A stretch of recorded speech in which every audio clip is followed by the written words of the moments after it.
Shucks. Wait lang guys, naglalag as in, naglalag. Hi, Kitty. May ano, yun, nakikipagbiroan pa siya sa akin, guys. Kasi nga, may mga nangaasar sa akin dito. Hi, Justine, good morning. Nakikipag-asaran din siya. But still, there's a limit sa pang-asar of comment. Actually, hindi ako nagbibigay sa kanila ng ano sa mga pang-aasar. Kaya nga yung iba dyan, tuwan-tuwa sila kasi nga, parang sinasabayan ko lang sila. May pag-asaran din ako. Pero kasi yung comment niya kanina, hindi na kasi asar yun, guys. That's something na needs to have an actions, you know. Guys, kung nasa Korea lang ako, magbabalot ako ng bongga, guys. Tapos naka-live ako. Isip na yan.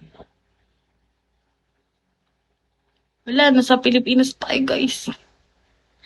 Bunso. Hi, Beb.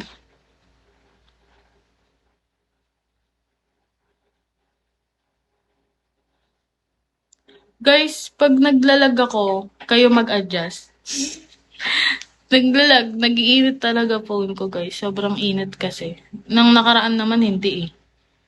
Okay lang naman mang-asar, basta wag lang below the belt. Ibang usapan na yun. Ayun, exactly.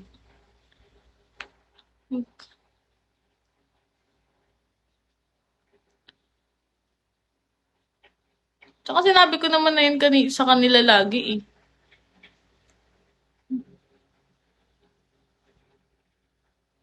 Kahit yung mga nag-hotline, wag nilang ganunin. Huwag nilang bastusin. Eh di kung ano nila, tapos pinalagan sila, o edi go. Pero ang walang inaano sa kanila, possible strategies lang ng mga nagla-live yun. Hindi nyo kailangan anuhin yung mga tao. Kasi ang init-init na ninermon ako.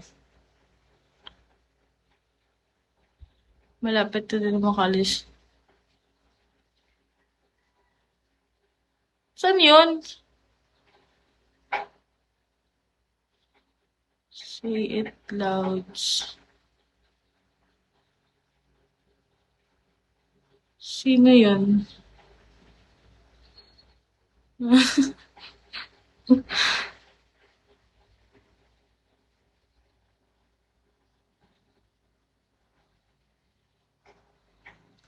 Mr. Z, nandiyan ka pa? Nakikinig ka rin sa sermon ko.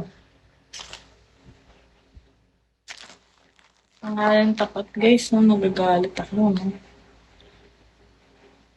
Ano yun? Bakasyon ba o trabaho?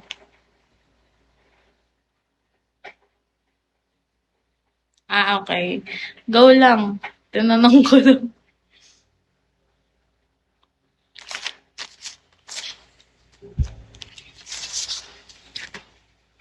Actually, galing ako. Doon ka nag-work.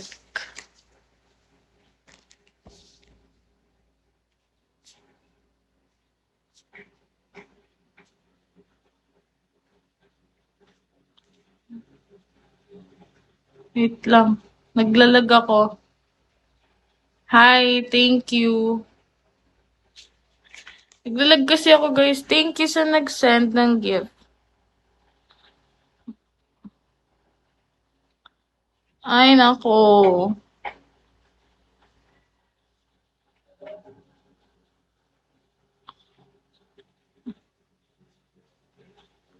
So, I just followed you back na lang. Thank you sa nag-send. Hi, Castro. Kaya nagpagaling ka muna. So, paalis ka na rin. So, possible within this year, alis ka na rin.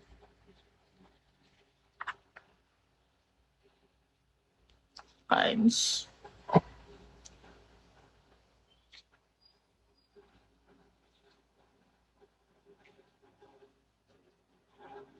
By crush ko,